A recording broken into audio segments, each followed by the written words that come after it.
Bueno, bienvenidos de vuelta. Ahora vamos a tratar el caso de Etiopía, ¿no? Enmarcándolo en lo que hablamos en el primer bloque de las transiciones democráticas, vinculándolo con el texto de Guillermo O'Donnell. Obviamente desde la coordinación les recomendamos que vean el video primero antes de ver este para poder contextualizar mejor las situaciones que vamos a exponer acá.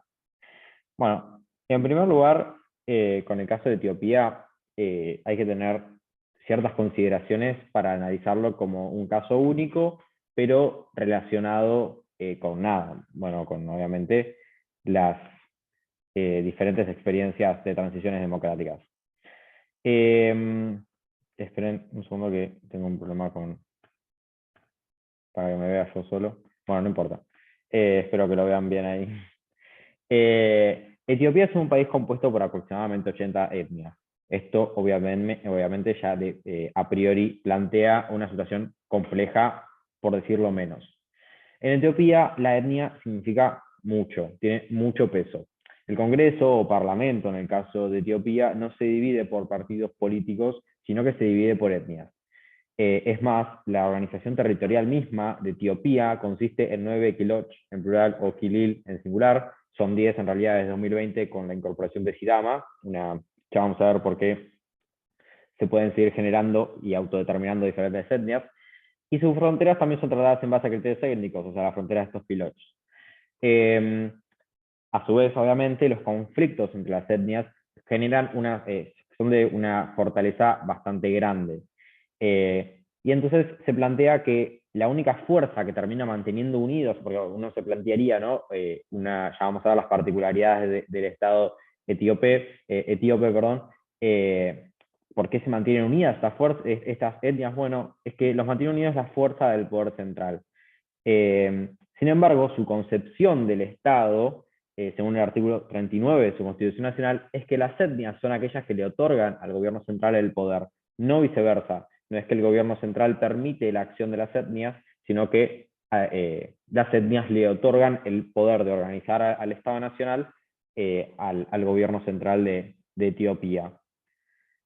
Bueno, otras consideraciones importantes es que junto con Liechtenstein son los únicos dos países que tienen el derecho a autodeterminación de los pueblos enmarcado en su constitución nacional. Y esto es importante, porque esto también viene de la mano de lo que hablaba recién de la independencia, de la autonomía en realidad de Sidama como etnia que tiene su propio quiloch. Esto hace referencia a que, bueno, en general, lo que vamos a ver también a continuación es que este artículo muchas veces fue pasado por alto o fue tomado como un papel mojado en la Constitución Nacional. Sin embargo, en el nuevo gobierno de Abiy Ahmed, esto se ha revertido y se le ha dado una nueva preponderancia a la autodeterminación de los pueblos, que habilitó un referéndum en Sidama en el año 2020, y bueno, eso salió con el 98% de los votos, si no me equivoco, a favor de que sea un quiloch independiente. Obviamente los quiloch tienen ciertas atribuciones que no serían el equivalente a una provincia exactamente, porque tienen unas atribuciones más fuertes que una provincia en términos de organización interna. Bueno, Etiopía y Liberia, otra consideración especial que hay que tener es que Etiopía y Liberia son los únicos dos países africanos nunca colonizados. Esto los hace tener consideraciones particulares, principalmente contrastándolo con el caso de Myanmar, que bueno, viene de dominación británica. Etiopía no tuvo esa experiencia. En Etiopía desde muy temprano, y ya vamos a ver también por qué, se pudo organizar militarmente de manera muy fuerte. Eso le permitió ganar la primera guerra contra Italia, que sería como en el reparto en el tratado no recuerdo el nombre, pero un tratado firmado en la ciudad de Berlín, donde los países europeos se repartieron el continente africano. La sección sería donde está Etiopía, o sea, África Oriental, le correspondía a Italia. Italia intentó tomarlo una vez, la primera guerra italo-etíope. Italia perdió, ganó Etiopía, lo cual fue un antecedente para todos los países. El Reino Unido intentó invadir, pero no fue una invasión, sino más un saqueo. Por lo tanto, cuando concluyó ese saqueo, los británicos se fueron porque no tenían interés verdaderamente en el imperio etíope. Pero bueno, con la Italia de Mussolini sí se volvió a reforzar esta idea de la soberanía italiana por sobre los territorios etíopes y se dio lugar a la Segunda Guerra Italo-Etíope del 35 al 36, la cual fue una fuerte guerra, se estiman muchas bajas de ambos lados, y ahí sí los etíopes no pudieron resistir y ganó la dominación italiana en el 36 y duró hasta el 45, o sea, 9 años. Cuando cae Mussolini y los aliados toman Roma, se libera Etiopía. Eso también termina derivando en una mayor concepción de Estado central. ¿Por qué? Porque el gobierno central, a través de toda su historia, no estuvo colonizado por ninguna potencia europea, excepto estos 9 años de dominación italiana que no tuvieron una relevancia muy particular en su idiosincrasia, ¿no? Por lo tanto, es un concepto que yo quiero que ustedes tengan muy presente, que es esta concepción del gobierno central como organizador de la vida nacional para todas las etnias, a pesar de sus diferencias. Bueno, un poco hablando de su historia ahora, es una historia bastante rica y yo les recomiendo que profundicen si ustedes quieren, y la traigo a colación porque creo que es indispensable para poder entender el conflicto integralmente. Voy a hablar de que el primer testimonio que se tiene del territorio viene del Antiguo Testamento, donde se atribuye a la zona la ubicación del imperio de Sabá, donde gobernaba Salomón. Pero en realidad no se sabe si estaba en Etiopía, o estaba en Sudán, o estaba en Yemen. Y según el Kebra Nagast, que es el escrito de los reyes etíopes, su primer gran rey fue Menelik I, hijo de Salomón y de la reina de Saba.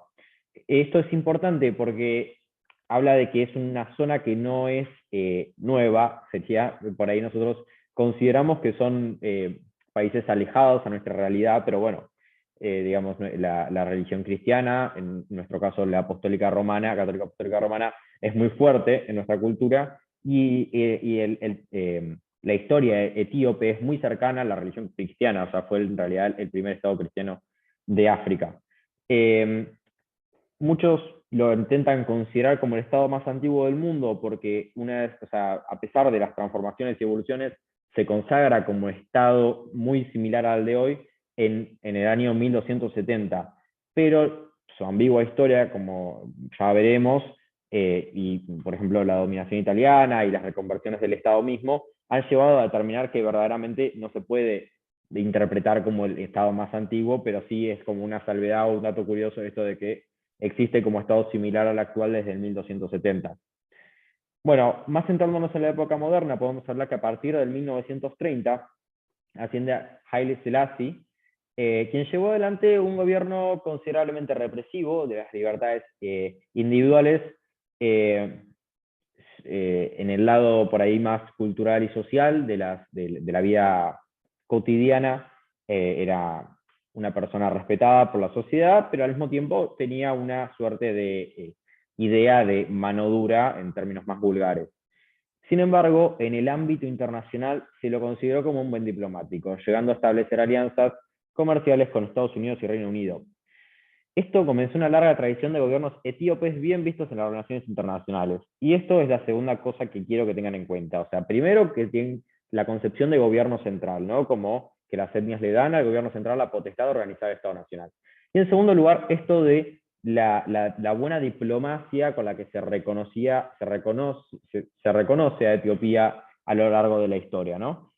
Como una cultura con la que se puede establecer relaciones diplomáticas a pesar de las diferencias por ahí fácticas de gobierno, por ejemplo, entre el gobierno de Estados Unidos y el Reino Unido y la forma de gobierno de Haile Selassie.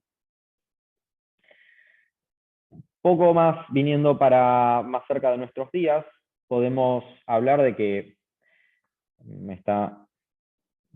disculpen un segundo porque el Zoom me está haciendo perder tiempo, pero no estaría pudiendo fijar la cámara. Ahí está. Bueno, disculpen. Viniendo más a nuestros días, el Consejo Administrativo Militar o Provisional, más conocido por la transliteración de la primera palabra en amárico de su primer nombre, Ader o Derge, fue una junta militar comunista marxista-leninista que gobernó Etiopía desde la Revolución Etíope en el 1974, cuando fue derrocado Selassie. A partir de ese momento, Mengistu ascendió al poder como el comandante de este Consejo Administrativo Militar Provisional de corte marxista-leninista que impulsó diversas medidas tendientes a su ideología, obviamente. Del 74 al 91 se originó una larga guerra civil en Etiopía entre el gobierno del Derg y grupos insurgentes principalmente relacionados con cuestiones étnicas. Esto también es importante, ¿por qué? Porque quiere referir que las etnias siempre tuvieron ese componente autónomo que les brindó como la legitimidad de poder avanzar por sobre el gobierno central cuando consideraban que la autonomía de la etnia se veía amenazada. Bueno, lamentablemente esta guerra civil tuvo un saldo de entre 1 millón y 2 millones de muertos, y a esto se le suma que además en la década de 1980 tuvo lugar una fuerte hambruna de 1 millón de etíopes por las colectivizaciones de tierra. Y un dato curioso que podemos mencionar es que a partir de esta hambruna en Etiopía se dio lugar a la canción de Michael Jackson de We Are the World, parte de la iniciativa USA for Africa. Nada, como un dato curioso para que también por ahí conozcan la canción y se contextualicen. Bueno, ya viniendo a nuestros días más cercanos, luego de la guerra civil en el 91, el grupo rebelde más fuerte, que fue el TPLF, o Frente de Liberación Popular de Tigray, asume el poder. Esto es importante, porque en algún punto el Kilil de Tigray representa solo el 6% de la población de Etiopía. Pero la fuerza adquirida durante la guerra civil le ha dado como la legitimidad suficiente para obtener y mantener el poder por muchos años. No solo eso, sino que ellos, como les vine hablando, esta tradición de defender su territorio que siempre tuvieron los etíopes, mucha de esa capacitación militar se ha enfocado en el Kilil de Tigray. Por lo tanto, la victoria frente al DER y su potencialización militar o sea, lo que significa haber sido victorioso frente al DER, le dio la legitimidad y la fuerza necesaria para ponerse como los victoriosos y instaurarse como los comandantes del gobierno central de la nación. Ellos supieron mantener un frente donde convivieron con las demás etnias mayoritarias, como los abjaras o los oromos, que tienen muchísimo mayor porcentaje de población representada que los del Tigray. Y Meles Zenawi, su comandante, gobernó el país durante 17 años. Hay algo que hay que tener en cuenta, es que, disculpen, que las elecciones consideradas durante este periodo, que por ahí se pueden considerar como semidemocráticos, porque durante el DERG y durante el régimen de Haile Selassie no había elecciones. El régimen del Tigray, del TPLF, sí instauró una democracia, a pesar de que tenían una ideología marxista-leninista que dejaron de lado, como bien explicamos en el tópico ampliado, como que dejaron de lado por más un desarrollismo, como que intentaron tomar una postura más cercana a lo que fue el comunismo chino de ese momento. Cuando asume Meles Zenawi, se instaura una democracia donde se elige cada ciertos años un primer ministro. Sin embargo, estas elecciones estuvieron los 17 años plagadas de contradicciones o controversias y no fueron las elecciones más limpias. Digamos que el sistema era bastante claro, que era que los jefes tribales determinaban quién era el primer ministro. Y esto obviamente venía acarreado de una serie de corrupción y que podemos vincular muy bien con el texto de O'Donnell, con esto de la accountability de los funcionarios, ¿no? O sea, los jefes tribales, a pesar de a pesar de que la gente estaba en su derecho de votar, los jefes tribales eran quienes decidían esas elecciones. Por lo tanto, podemos hablar de que los funcionarios no se concebían a ellos mismos como servidores del pueblo, sino más como unos conductores con una cierta cantidad, una gran cuota de poder, por decir de una forma. Bueno, y ahora hablando de la situación actual, esto les quiero ser bien claro, yo no voy a profundizar en los temas que ya hablamos en el tópico ampliado y que ustedes tienen la capacidad para ir a investigar. Entonces voy a hacerlo bastante rápido, bastante express, esta situación actual. Sí voy a aclarar algunas cosas que creo que hay que ajustar o que me parece pertinente profundizar para que ustedes tengan una perspectiva más íntegra de lo que vendría a ser eh, el contexto de Etiopía. Y también voy a hacer unas salvedades de algunas actualizaciones recientes de las últimas semanas sobre el conflicto que son determinantes para lo que ustedes como embajadores deban resolver en el recinto a la hora de debatir. Igual les recomiendo ir a los principales diarios del mundo, a la página de las Naciones Unidas para ver las últimas noticias acerca de Etiopía, porque es un conflicto incesante. Bueno, la situación actual, como ustedes bien sabrán, en 2018 asciende Abiy Ahmed Ali, rompiendo con con la denominación de tantos años de los Tigray. Abiy es oromo, o sea, no es del Tigray, es de otra etnia, es del Quilil de Oromo, como su nombre bien indica, y llegó al gobierno con los apoyos de los Amhara. En general, esto es muy importante porque los Amhara son una de las etnias más grandes del país y más fuertes, pero sin embargo no han logrado imponer un gobierno por ellos mismos. Y bueno, vinieron los Tigray y ahora viene Abiy Ahmed Ali, que es oromo, pero que le brindaron su apoyo. También es importante que al principio los del Tigray también apoyaron a Abiy Ahmed Ali, o sea, hubiera sido imposible que él hubiese tomado el poder si no fuera por un cierto apoyo, aunque sea implícito, de los Tigray. Pero eso significó una pérdida de poder muy importante para los Tigray que haya asumido Abiy Ahmed Ali. Esto se da porque el primer ministro tomó una serie de decisiones de girar en 180 grados la situación del país. Firmó la paz con Eritrea luego de 30 años de guerra, que esto es muy importante y me olvidé aclararlo, cuando termina la guerra civil en el 91, no solo los Tigray ganan contra el DERC, sino también el Frente de Liberación de Eritrea, que se independiza directamente de Etiopía. También tiene mucho que ver con esta relación de gobierno central y etnias.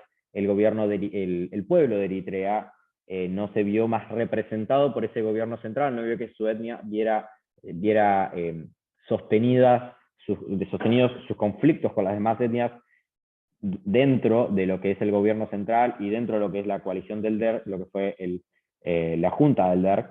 Por lo tanto, y tampoco lo veían los Tigray, por lo tanto determinaron que su mejor movida en ese momento era la independencia de su pueblo, y así lo determinaron. Sin embargo, obviamente el gobierno etíope, durante el mando de los Tigray, no los aceptó como tales, y bueno, obviamente una de las fronteras más militarizadas del país es la frontera norte, que casualmente es la frontera del Quilil de Tigray con el Estado de Eritrea.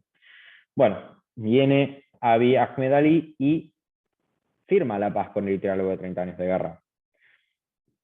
Además, levanta las leyes que censuraban a los medios de comunicación y anuncia elecciones libres. Esto de anunciar elecciones libres es muy importante, y levantar las leyes que censuraban a los medios de comunicación también, porque empieza a garantizar esto. Es como que son como pasos de bebé frente a esto, como un paso, quisiendo ser pasos más certeros a una democracia consolidada, como bien explicábamos en el primer bloque, y también para dejar de lado una cierta de estas democracias parciales o mezcladas con ciertos rasgos que no generaban una democracia consolidada, por ejemplo, esta falta de accountability por parte de los funcionarios en el gobierno de Tigray. Bueno, y obviamente la falta de ciertas libertades individuales, como por ejemplo la libertad de prensa, dado que los medios estaban censurados en su mayoría. Y esto bueno, por eso, todo esto decanta en que es muy difícil democratizar una sociedad, instaurar una cultura democrática, como bien explicaba Valen, no solo en la sociedad civil, sino también en los dirigentes. Y esto se ve muy representado en el caso de los Tigray, porque los Tigray son una etnia, pero sus dirigentes son personajes con intereses políticos más allá de su etnia, que procuraron mantener la cuota de poder que tenían y la cierta impunidad que tenía el cargo ese cargo que ellos tenían luego de la victoria contra el DERC, y que fueron perdiendo por muchas causas, y que terminó derivando en esto, en que pierdan el poder fáctico de gobernar el país. Pero bueno, esto no fue la gota como el vaso, sino que, bueno, viendo un poco más la actualidad, eh, lo que verdaderamente, porque me parece que ya está implícito que hay un conflicto entre los Tigray y el gobierno central. Los Tigray terminaron de sacar su apoyo del gobierno central de Abiy Ahmed Ali, y es más, de considerarlo que no era más el legítimo primer ministro de Etiopía y avanzar frente a acciones militares, lo que se desemboca en el conflicto actual bélico entre el gobierno central y la etnia Tigray. Cuando Abiy Ahmed Ali quiere convocar elecciones libres, para hacer las elecciones libres se requiere un censo poblacional, lo cual es complicado porque Etiopía es un país de 100 millones de habitantes y es un país con débil infraestructura y no tiene desarrollado un sistema tecnológico necesariamente lo necesario como para poder hacer un censo rápidamente de 100 millones de personas. Tiene que pensar que Abiy Ahmed Ali asumió en el año 2018, o sea, hace relativamente poco. Y bueno, la pandemia del COVID-19 no vino en suerte para el primer ministro y para llevar a cabo este censo. Es por eso que el primer ministro Ahmed decide extender las elecciones, posponerlas hasta el año 2021.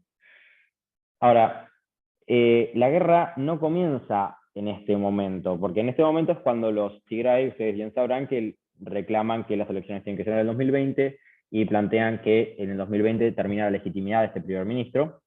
Sin embargo, el gobierno central no accede y dice que las elecciones se hacen en 2021, los Tigray hacen las elecciones en 2020, muy raras elecciones porque su candidato saca el 98% de los votos, entonces 98,7 creo por ciento de los votos, o sea, un verdadero escándalo, pero bueno, a lo que estaban acostumbrados los Tigray era algo de moneda corriente, ¿no? Entonces, a partir de ese momento comienza el conflicto más frontal. Sin embargo, el conflicto verdadero viene desde diciembre de 2019, cuando el primer ministro, luego de 2 días de volver de su gira por Oslo, donde obtuvo el Premio Nobel de la Paz por haber terminado la guerra con Eritrea, disolvió el partido gobernante y creó uno nuevo. Esto se dio porque el Partido Unido, donde también estaban los Tigray, tenía acusaciones de contener remanentes del DERG. El DERG, perdón, ustedes verán que para la sociedad civil ya era un tema del pasado que no tenía un remanente social fuerte, no tenía adeptos en la sociedad civil, y este escándalo, bueno, medio como que llevó al primer ministro a tomar esta decisión de disolver el partido gobernante y crear un frente nuevo donde los Tigray medio como que decidieron, medio como que los dejaron de lado. Por lo tanto, eh, ahí empiezan el conflicto por ahí más sutilmente, y, eh, y no reconocieron la legitimidad del primer ministro, no reconocieron la legitimidad de este nuevo frente. Y a partir de ese momento, ambas partes del conflicto se comenzaron a preparar para la guerra, para el conflicto bélico frontal. La segunda causa fue el retraso de las elecciones. Es decir, para que vean que también no fue el retraso de las elecciones per se lo que llevó al conflicto bélico entre los Tigray y el gobierno central, sino que ya venía pronosticándose desde diciembre de 2019. Bueno, y ahora les voy a hacer un breve pantallazo para introducirlos también a que ustedes investiguen por su lado lo que son las últimas actualizaciones sobre el conflicto. Desde las Naciones Unidas se cree que el TPLF no está siendo muy transparente con los camiones de ayuda humanitaria que las Naciones Unidas están enviando. Solo 38 de los 466 camiones que se enviaron volvieron. También hay que tener en cuenta que no pudieron pasar todos los camiones. Hay más camiones, no pudieron pasar, pero de los 446 que pasaron, solo 38 volvieron. Al tomar de vuelta, por esto hay que aclararlo, por ahí ustedes no lo saben, que en junio el gobierno central declaró un alto al fuego, se retiró porque en realidad se instaura, perdón, por ahí yo supongo que lo saben, pero por ahí no lo saben, que bueno, cuando se enfrentaron bélicamente el Tigray contra el gobierno etíope en noviembre del año pasado, el gobierno etíope rápidamente toma la zona del Tigray, el Tigray en un intento, porque bueno, como yo les expliqué, o sea, el Tigray tuvo durante su historia muy buenas relaciones diplomáticas en el resto del mundo, y los Tigray sentían que todavía tenían ese lugar, por lo tanto intentaron, no intentaron, enviaron misiles, o sea, tiraron misiles en Eritrea en un intento de internacionalizar el conflicto para conseguir adeptos internacionales que no consiguieron, y el gobierno etíope central pudo avanzar sobre el Tigray y tomar la capital, Mekele. En ese momento los Tigray se escondieron en las montañas y decidieron que le iban a hacer frente al gobierno central. Cuando todo parecía más o menos perdido para los Tigray, el gobierno central plantea un cese al fuego y se retira a la capital, el capital de los Tigray, para centralizar de alguna forma o dejar también un respiro a los Tigray, como para intentar volver a una tranquilidad de paz. Porque, ¿qué pasa también? Es que durante esta etapa bélica, el primer ministro mostró su cara más oscura, también más autoritaria, que intentaba dejar de lado, pero bueno, cortó las comunicaciones, cortó el internet, cortó los bancos, a los Tigray, a todo el Tigray, a todo el Killil, no solo a los dirigentes. Entonces, nada, también como vemos ahí, y como veremos también en la próxima diapositiva, el gobierno, tanto el gobierno como el bando de los Tigray tienen fuertes denuncias de crímenes contra las personas civiles en el medio del conflicto, en el medio del fuego, causas de abuso sexual, de utilización de la violencia extrema, de torturas. Por lo tanto, el primer ministro también necesitaba como un respiro a los Tigray para poder encontrar una situación pacífica, de algún punto volver unos pasos atrás en este desvío autoritario que tomó por unos meses, un intento de cumplir con su palabra, que su palabra es que se respeta el artículo 39 de la Constitución Nacional, o sea, las etnias tienen el poder. Si los Tigray quieren ser gobernados por los dirigentes Tigray que estaban hasta ese momento, bienvenidos sean. El problema es cuando los Tigray intentaron derrocar el gobierno, obviamente, el gobierno central. Entonces, por eso se retira el gobierno, pide un cese al fuego, en realidad declara unilateralmente un cese al fuego, esperando que los Tigray hagan lo mismo. Los dirigentes del Tigray no hacen lo mismo. Los militantes del TPLF vuelven a tomar la capital, vuelven a tomar el Tigray, y al tomar de vuelta el Tigray en junio de este año, el TPLF empezó a salpicar en conflictos regiones próximas, como los Kiloch de Amhara y Afar, que no tienen nada que ver con el conflicto de los Tigray. Obviamente tienen que ver porque son partícipes del gobierno central, pero no están dentro del ámbito de ¿cómo se dice? De cosas que pretendía la etnia Tigray. O sea, dentro de sus peticiones para el gobierno central no estaba la toma de otros territorios, no había una disputa de límites fronterizos contra las etnias, solo era que no reconocían al primer ministro y pensaban que su legitimidad se había acabado. Esa era la excusa de los Tigray. Bueno, parece que esa excusa se les quedó corta y empezaron a tomar otros territorios como espacios en Amhara y Afar. Lo importante es también que otros grupos se le están uniendo al TPLF, otros grupos insurgentes como el OLA, en la región de Omoros, que es un movimiento insurgente que quiere, que Oromos sea un país independiente, separado del gobierno central.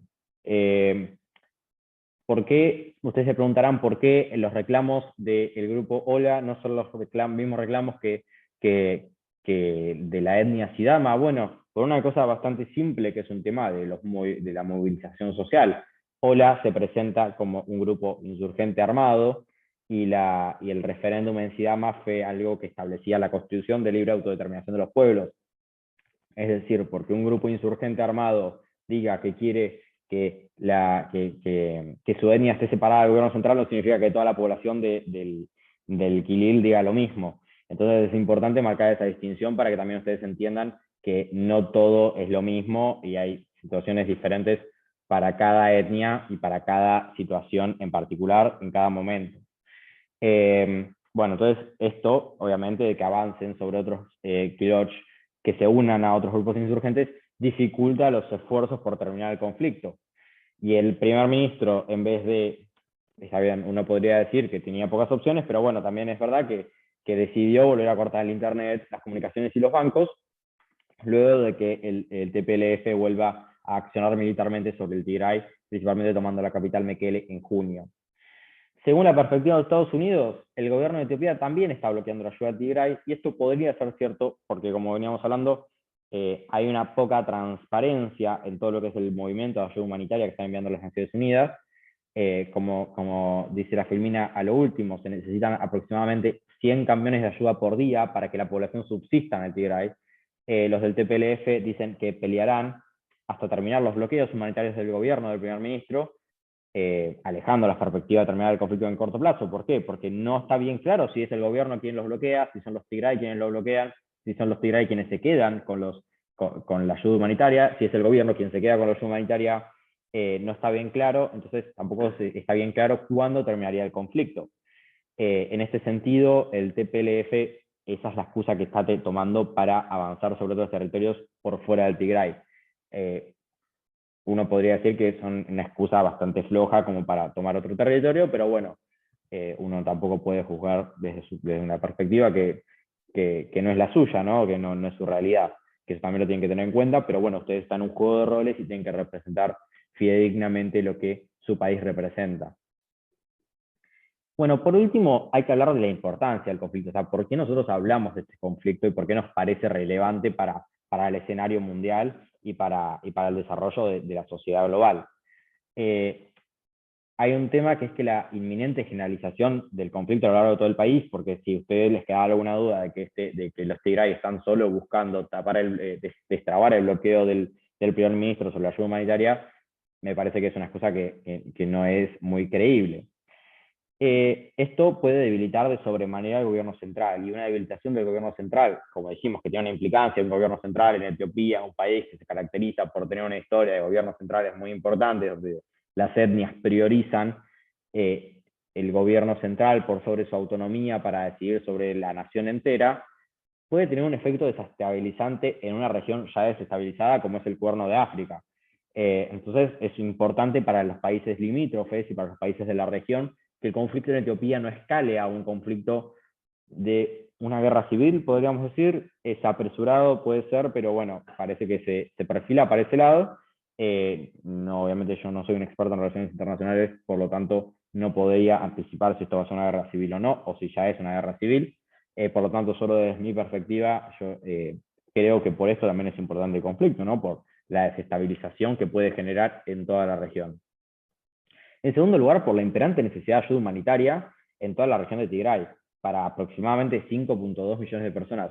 Es mucha población para alimentar y para subsistir. Hay reclamos de que hace meses que el primer ministro bloquea el acceso al agua potable en el Tigray. Esto lo reclama obviamente el TPLF. El gobierno dice que el TPLF, el gobierno central del primer ministro Abiy Ahmed Ali, dice que es el TPLF quien bloquea el acceso al agua potable, que es termina siendo como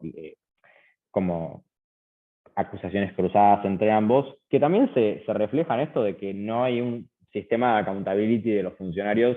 Entonces hay no hay lo que, si ustedes tienen la amabilidad también de ir al video sobre Myanmar que habla Valen, no hay un Estado moderno, no hay una estructura burocrática, porque también se entrelaza con esto del desarrollo tan autónomo de cada etnia. No hay un Estado nacional que tenga la capacidad burocrática como para articular todos los conflictos dentro de sus propias agencias.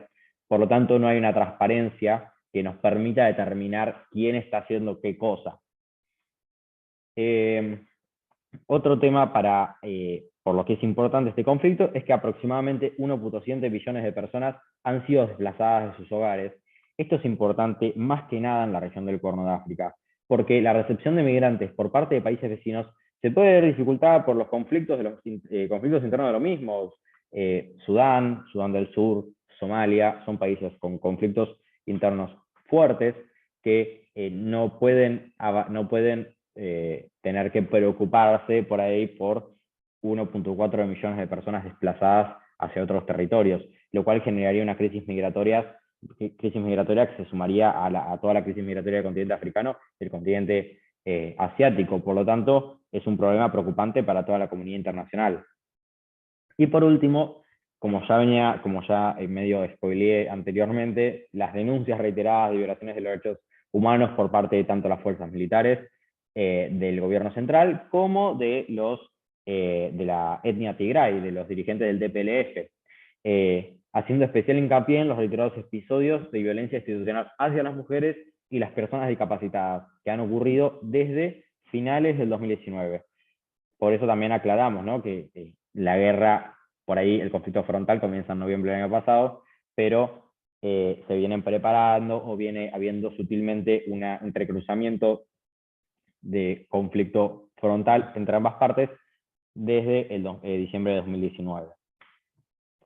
Bueno, y creo que yo con esto concluiría el intento de capacitación sobre la situación en Etiopía. Espero que no nos haya sido muy densa.